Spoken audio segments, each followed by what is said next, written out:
warahmatullahi wabarakatuh. Kepada yang terhormat Bapak Ibu dosen penguji uji kinerja pada PPG Transformasi Guru Kelas Madrasah Ibtidaiyah tahun 2025.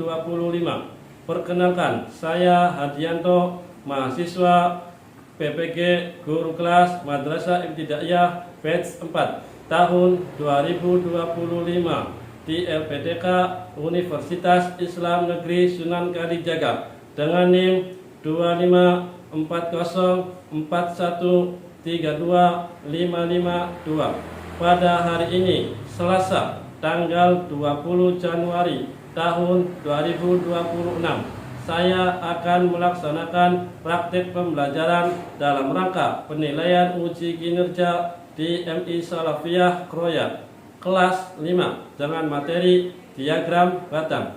Terima kasih dan selamat menyaksikan. Assalamualaikum warahmatullahi wabarakatuh. Waalaikumsalam warahmatullahi wabarakatuh. Selamat pagi. Yes, mantap. Apa kabarnya hari ini? Baik, luar biasa. Yes, mantap. Baik, sebelum kita mulai belajar, mari kita berdoa terlebih dahulu ya. Bismillahirrahmanirrahim.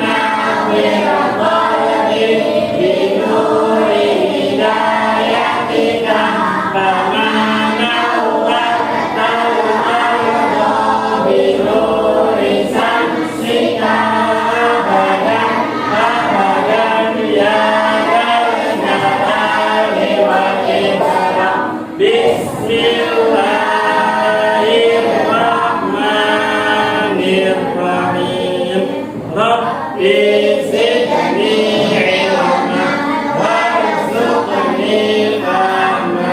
Amin ya rabbal alamin. Pak Guru absen dulu ya.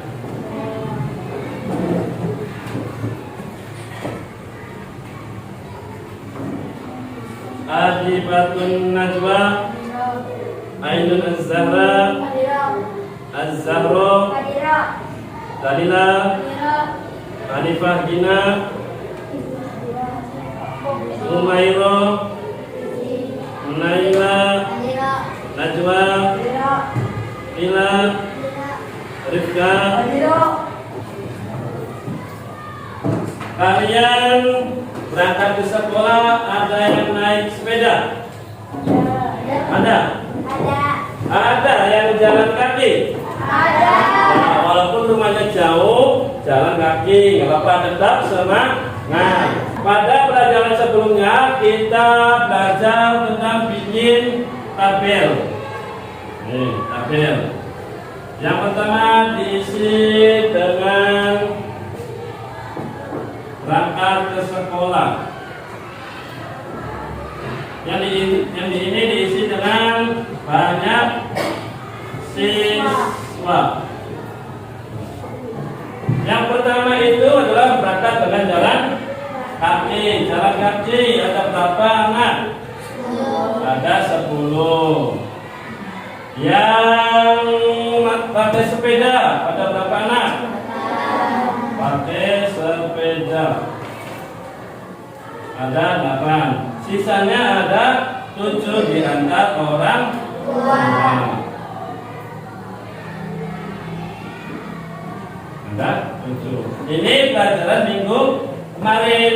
Nah, sekarang kita akan belajar tentang diagram batang. Cara merubah ini dirubah ke diagram batang. Ini namanya diagram batang. Nanti kita akan belajar tentang diagram batang.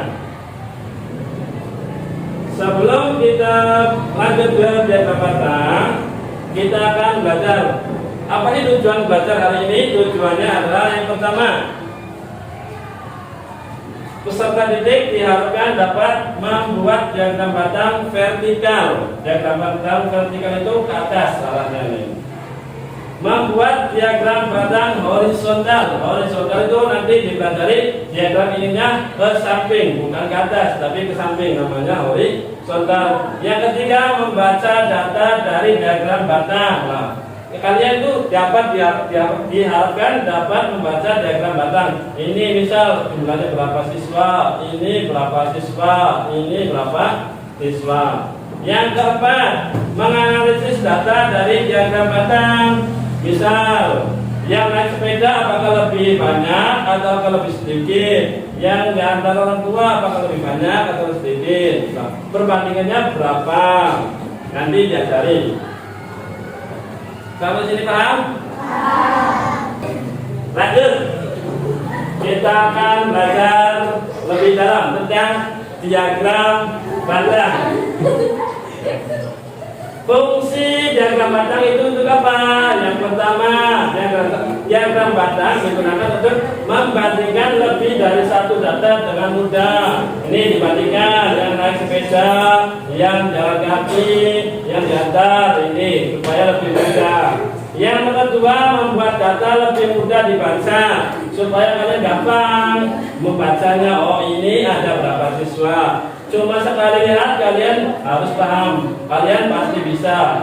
Nomor 3, membantu melihat data paling besar dan paling kecil. Mana yang paling sedikit, mana yang paling besar. Yang keempat, membantu melihat perubahan data dalam periode waktu tertentu. Misal hari ini bisa jadi segini, besok berubah. Yang jalan kaki bisa jadi tambah jadi 12, bisa jadi berkurang jadi 6. Nah, itu untuk membantu melihat perubahan data. Yang nomor 5, membantu melihat perkembangan data dari waktu ke waktu. Ada perkembangan enggak? Misal hari ini 10, besok yang jalan kaki ada 15, berarti ada perkembangan jalan kakinya, bertambah orangnya, ya kan? Lanjut. Contoh penggunaan diagram batang dalam kehidupan sehari-hari. Contohnya nih, misal kalian kalau nggak besar jadi sales. Sales itu apa?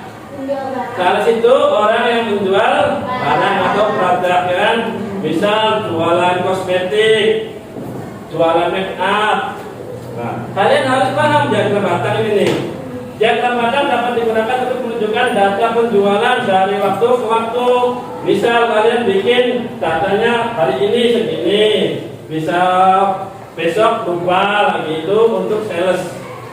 Keuangan, diagram batang sering digunakan di bidang keuangan untuk memvisualisasikan data keuangan. Nah, misal kalian sebagai ibu rumah tangga dikasih gaji semua penuh oleh suami, kalian disuruh menggunakan dengan baik supaya lebih enak laporan ke suami. Kalian bisa dibuat diagram batang. Hari ini dapatnya 300.000, besok misal pengeluarannya besok 100.000, dibikin diagram batang biar suaminya tahu kalau sudah besar. Untuk pendidikan, dapat digunakan untuk menunjukkan hasil akademik siswa seperti nilai ujian. Bisa untuk nilai ujian, misal matematika tahun kemarin dapatnya 67, nah sekarang dapatnya 90, bisa dibikin diagram batang. Atau bisa minat kalian, pengennya lebih kesuka kemana? Misal di sini matematika, matematikanya cuma 30, bahasa Inggris yang besar, yang banyak, berarti yang lebih berminat bahasa Inggris. Itu untuk pendidikan. Untuk kesehatan, diagram batang dapat digunakan untuk menampilkan data medis seperti frekuensi terjadinya kondisi medis tertentu. Tahun kemarin misal yang penyakit flu ada 90, yang penyakit ini ada 60, bisa dibikin diagram batang. Sampai sini bisa? Lanjut. Melanjutkan yang tadi. Diagram batang adalah bentuk diagram menyajikan data statistik atau informasi dalam bentuk batang persegi ini. Batangnya ke atas nih. Kalau diagram vertikal, yang pertama diagram vertikal. Kalau vertikal itu ke atas, naik ke atas. Ini batangnya nih. Kalau yang kedua diagram batang horizontal. Horizontal itu ke samping. Nih, itu batangnya nih. Ke samping. Kalau vertikal ke atas, kalau horizontal ke samping. Tata cara bikin diagram batang. Yang pertama kalian itu bikin garis tegak lurus dulu. Garis ke atas, garis vertikal. Satu. Nah, satu laginya garis horizontal samping. Seperti huruf L. Seperti huruf L. Kalau yang vertikal berarti yang di sini banyak siswa. Misal kalau kalian bikinnya horizontal berarti yang banyak siswanya di bawah. Kalau vertikal di sini diisi dengan yang jalan kaki. Ini naik sepeda. Yang di sini diantar orang tua. Kalau ini adalah diagram vertikal. Pak, ininya kemana? Di sini nanti ada nomor-nomornya nih. Bisa dibikin titik-titik dulu, boleh. Titik terus sampai sepanjang jalur. Misal di sini jalan kaki ada 10, berarti kalian harus mentok di angka 10. Jangan lebih, jangan kurang. Kalau lebih salah, kalau kurang salah. Pakai sepeda 8, berarti di sini 8 misal. Berarti kalian mentok di angka 8. Kalau ada 7 berarti di angka 7. Ini namanya diagram batang vertikal. Kalau diagonal, kalau horizontal berarti tinggal di yang batangnya ini ditidurkan di arah ke samping. Sampai sini paham? Untuk lebih jelas, Pak Guru akan membagi kalian menjadi 3 kelompok. Supaya lebih mudah membagi kelompok, Pak Guru bagi kelompok berdasarkan baris saja ya. Ini baris 1, ini kelompok 2, ini kelompok 1, ini kelompok 2, ini kelompok 3. Kelompok 1 nanti bikin lingkaran di situ saja, jangan jauh-jauh. Dibikin lingkaran, mejanya bikin melingkar. Kelompok 2 bikin lingkar di belakang, nggak apa-apa, mundur supaya kuat. Ini ke depan, yang kelompok 1 di depan lingkar, kelompok 2 mundur sedikit, kelompok 3 di sini tetap. Ayo, dimulai dari sekarang, boleh bikin kelompok, bikin lingkaran. Mejanya disusun tiap kelompok perwakilan 1 orang. Nanti kalau disebut perwakilan 1 orang maju ke depan untuk mengambil kertas. Nanti tiap kelompok akan dapat, yang pertama dapat kertas asturo, kertas berwarna ya. Asturo 1 kelompok 1 orang akan mendapatkan 1 asturo, 1 gunting, 1 penggaris, dan 1 lagi spidol. Penggaris ini gunanya untuk menggarisi ini nih, bikin batang. Gunting nanti kalian akan dikasih lembaran kecil-kecil, bikin batangnya gini supaya lebih mudah, nggak usah digambar, tinggal digunting seperlunya. Spidol untuk menulis, ya paham? Spidolnya untuk menulis. Kelompok 1 perwakilan 1 orang ngambil peralatan.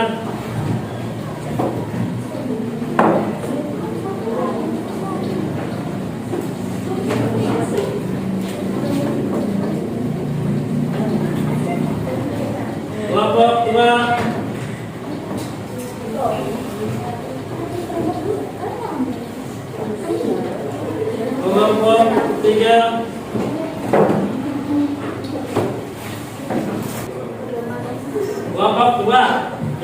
ukuran sepatu. Yang kelompok tiga dapat pertanyaan tentang hobi atau kesukaan kalian. Kesukaan atau hobi kalian kerjakan berdasarkan kelompok masing-masing. Dibikin diagram tangan. Langkah pertama biasa bikin garis vertikal dan horizontal. Yuk, dimulai dari sekarang. Supaya lebih cepat bagi tugas, ada yang menulis, ada yang mengerjakan. Kalau sudah selesai, boleh digambar, boleh. Supaya lebih menarik, yang apa digambar. Asalkan benar dulu. Kalau benar, yang penting diutamakan benar dulu.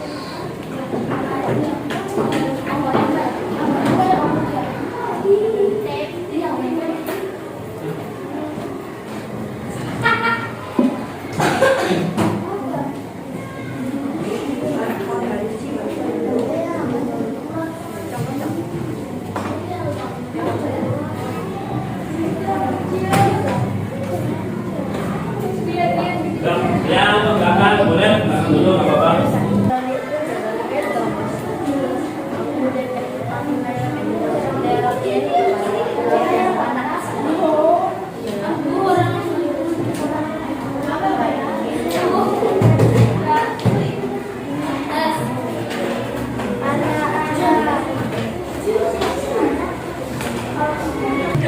Halo semuanya, boleh minta perhatiannya sebentar?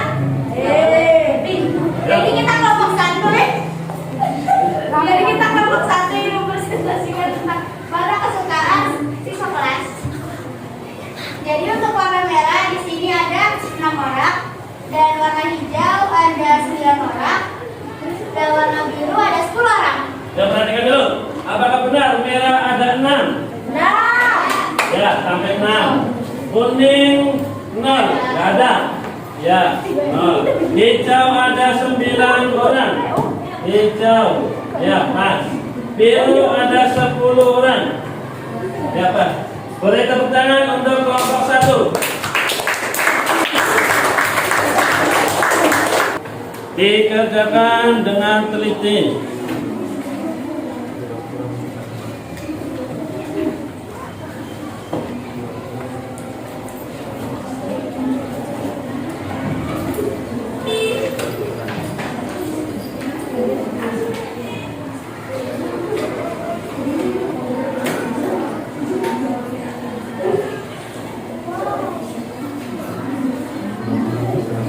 Pak Guru kasih waktu 5 menit untuk mengerjakan 10 soal. Pak Guru ingin tahu apakah sejauh mana kalian paham dengan materi diagram batang. Kerjakan dengan teliti, kerjakan dengan sungguh-sungguh. Waktunya cuma 5 menit.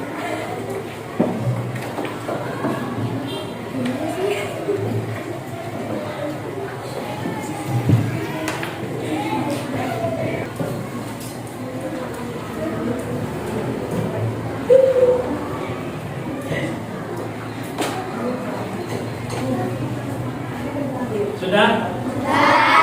Sudah? Kalau sudah dikumpulkan.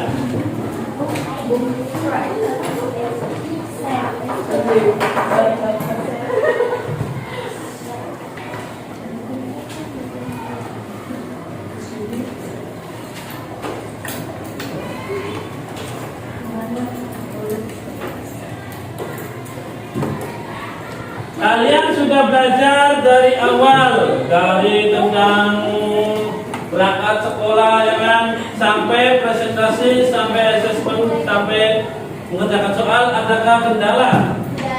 Adakah kesulitan? Alhamdulillah. Berarti di sini paham semua ya? Paham? Sekarang Pak Guru mau menyimpulkan dari awal Diagram batang itu ada berapa? Ada dua macam. Diagram batang vertikal dan yang kedua diagram batang horizontal. Ulangi lagi. Diagram itu ada berapa? Dua. Ada dua macam. Yang pertama diagram batang vertikal, yang kedua diagram batang horizontal. Diagram batang vertikal berarti arah batangnya itu ke atas. Kalau diagram batang horizontal berarti arah batangnya ke samping. Paham ya? Paham? Perhatikan. Selesai sudah materi sekarang. Jangan lupa untuk besok kita belajar tentang diagram lingkaran. Dibuka bukunya, dibuka lagi LAS-nya, dipelajari tentang diagram lingkaran. Cukup sekian materi yang Pak Guru sampaikan. Assalamualaikum warahmatullahi wabarakatuh.